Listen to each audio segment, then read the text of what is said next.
It is a torn ACL for Kyrie Irving of the Dallas Mavericks. He will be out for the remainder of the season.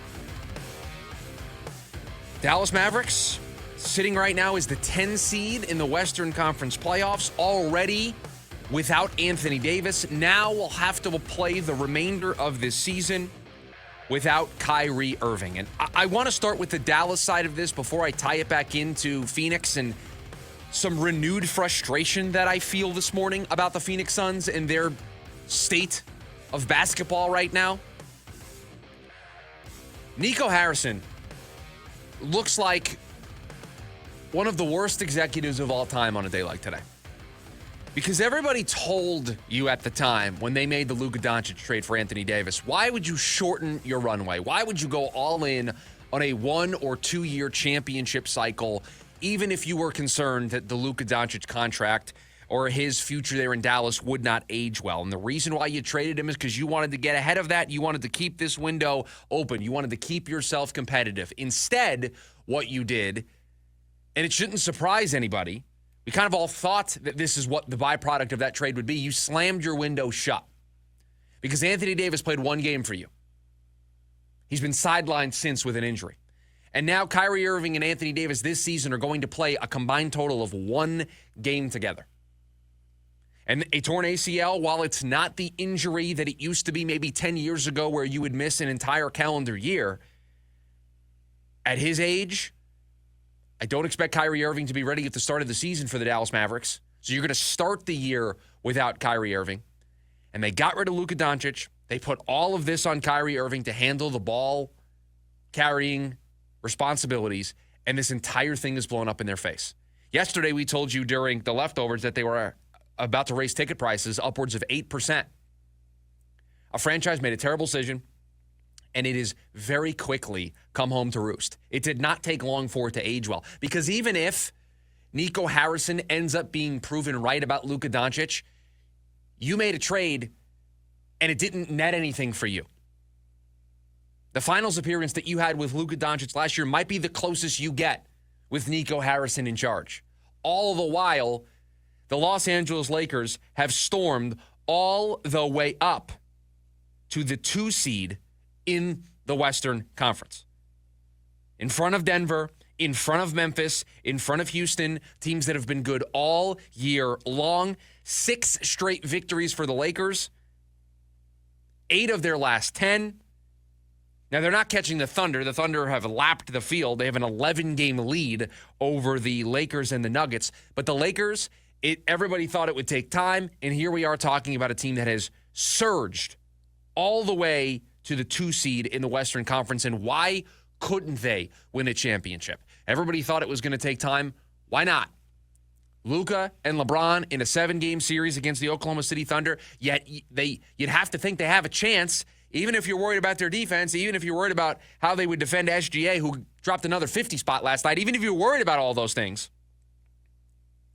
It's Luka and it's LeBron. It's Luka and it's LeBron. I'll take my chances in a 7-game series against those 2 guys.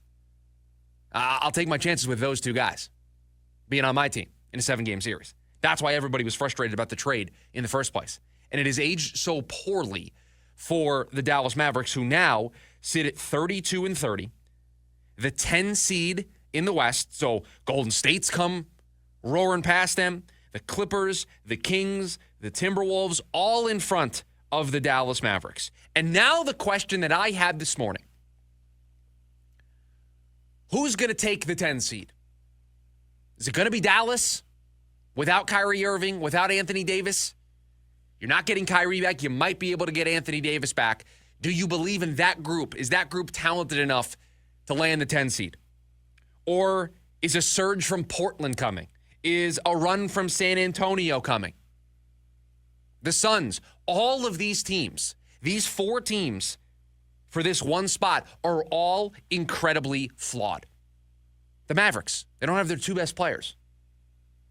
It's going to be really hard to hold on to a playoff spot. I don't care how hard or easy your schedule is. I looked this morning. According to Tankathon, Dallas has the 18th hardest schedule in the NBA the rest of the way. I don't care. You're out without Kyrie. You're without Anthony Davis. All of these games are going to be hard. So they're flawed. They right now have a 3.5-game lead over the team just on the outside looking in. Look who it is. It's your Phoenix Suns. And I said at the top that I'm frustrated today. It's a renewed frustration. And here's why I'm frustrated. If you beat New Orleans, if you beat Toronto,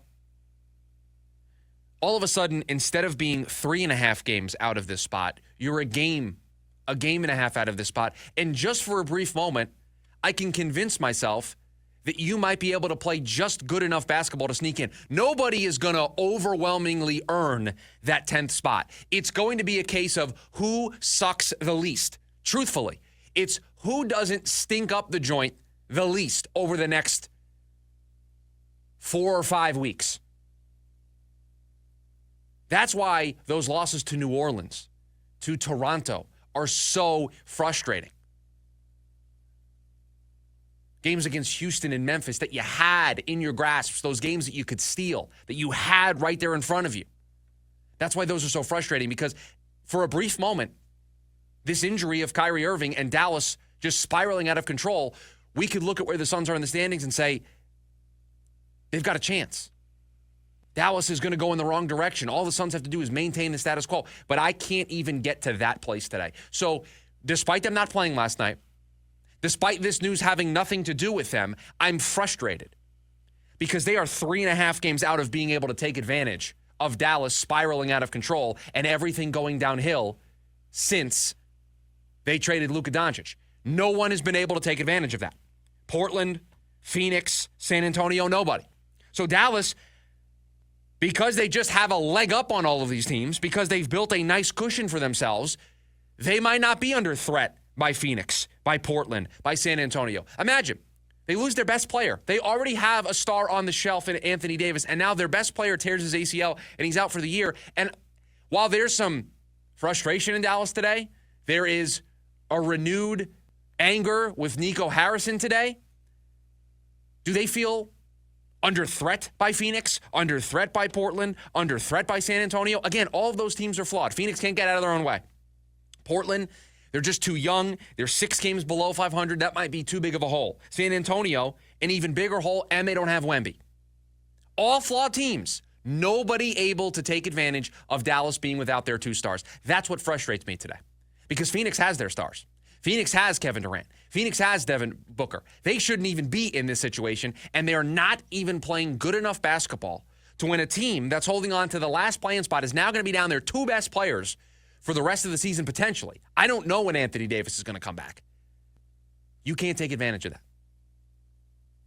And Kyrie Irving, with tears dripping down his face last night as he hit those free throws, he knew that he tore his ACL. He knew that he was done for the season. Gutty performance to finish out those free throws and then head to the back. And now he's going to miss the remainder of this season and more than likely the start of next season. And it just goes from bad to worse in Dallas. It goes from the worst possible thing in the world, Luka Doncic getting traded, to the star that you brought here to work with Luka, and it worked. You went to the NBA Finals. And then the star that you got in a Luka Doncic trade where you told everybody, no, don't worry, we've got Anthony Davis now. Both of those players are now hurt.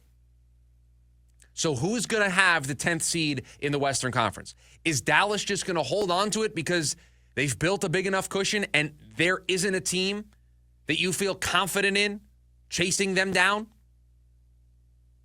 Or is Phoenix, Portland, San Antonio about to go on a run combined with Dallas struggling to take that spot?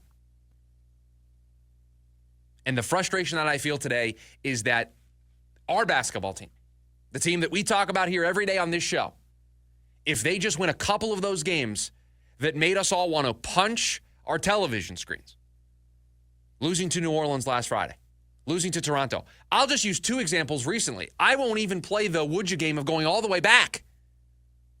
I wouldn't even play the what-if game of going back to the beginning of the season in some of the games they lost. I'm just looking at 2 of their most recent losses. You flip those, and instead of being 3.5 games out today, this team is 1.5 games out of this spot. And you look at it and go, oh, they can put pressure on Dallas. Dallas doesn't have their two best players. Phoenix is close enough to where they can put pressure on them. I woke up this morning and we saw the news that Kyrie Irving, towards ACL, was going to miss the remainder of the season. And I didn't flinch in my thought that any of the teams that we talked about could chase down Dallas. I just assumed Dallas was going to hold on to that spot because nobody behind them is good enough to chase them down. Nobody's been good enough over 60 games to at least keep it close. So what a bad loss for Dallas. Just further the sting of everything that's gone wrong there over the last couple of weeks. Trading Luka, Anthony Davis getting hurt, now Kyrie Irving tearing his ACL, and now going to be out for the remainder of this season, the beginning of next year. And the question that I have is who is going to do enough to win the 10 spot, the 10 seed in the Western Conference and be the last play-in tournament team? Who's it going to be? My gut tells me it's just going to be Dallas, that they're going to do just enough and nobody behind them is going to put pressure on them. And that is a further indictment of how bad things have gotten in this town for the Phoenix Suns. That they have their stars. Their stars are healthy. And I don't even think for a second that this opens the door for them. What does that tell you about the state of this franchise right now? What does that tell you about where things are with 20 games, 21 games to go? In fact, I think there's a better chance that Portland passes Phoenix than the Suns chasing down the Mavericks and closing this gap. That says it all. That says it all.